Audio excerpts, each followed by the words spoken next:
President Trump announced he was moving ahead with his plan to ban transgender troops from serving in the military except under certain limited circumstances. In a memo released on Friday night, the White House followed through on the ban, which Trump announced in July, citing the supposed disruption and burden of medical costs.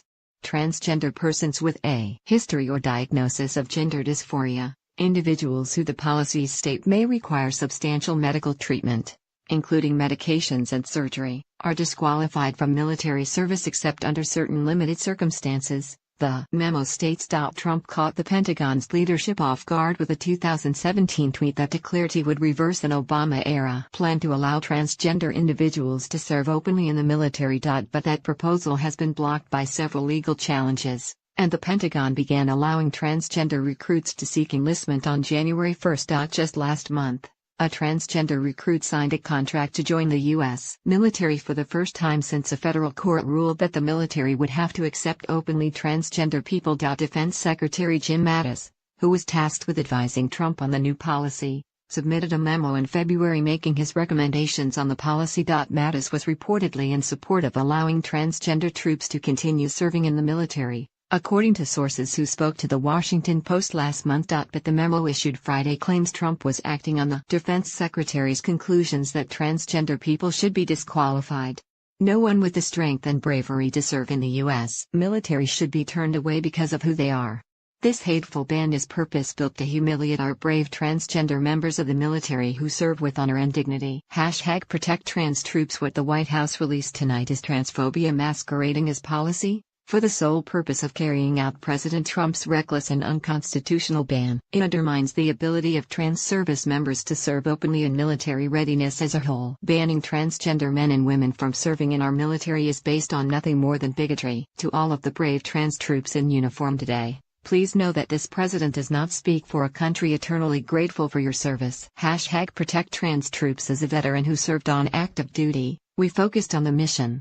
We didn't care if you were transgender, bald, gay, or had freckles. No evidence the trans sniper is less accurate or a trans pilot is less effective. Stupid bigotry from @real Donald Trump. #protect trans troops. https://t.co/gckzfh. White House Press Secretary Sarah Huckabee Sanders said the policy was developed through extensive study by senior uniformed and civilian leaders, including combat veterans, who concluded transgender service members would present a considerable risk to military effectiveness and lethality.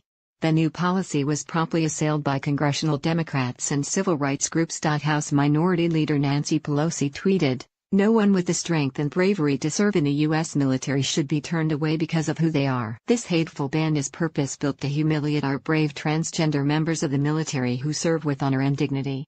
The ACLU slammed the announcement, calling it transphobia masquerading as policy that undermines the ability of trans service members to serve openly in military readiness as a whole. There is simply no way to spin it. The Trump-Pence administration is going all in on its discriminatory, unconstitutional and despicable ban on transgender troops, said Chad Griffin, president of the Human Rights Campaign. The director of the Palm Center, which promotes the study of LGBTQ people in the military, said the Pentagon has distorted the science on transgender health to prop up irrational and legally untenable discrimination that will erode military readiness. There is no evidence to support a policy that bars from military service patriotic Americans who are medically fit and able to deploy. Our troops and our nation deserve better, the statement continued. Earlier Friday, Major David Eastburn, a Pentagon spokesman, said the announcement of a new policy would have no immediate practical effect on the military because the Pentagon is obliged to continue to recruit and retain transgender people in accordance with current law. It remains unclear how the transgender recruit who signed the military contract in February, along with thousands of other transgender service members, will be impacted by Trump's announcement going forward. With Newswire Services,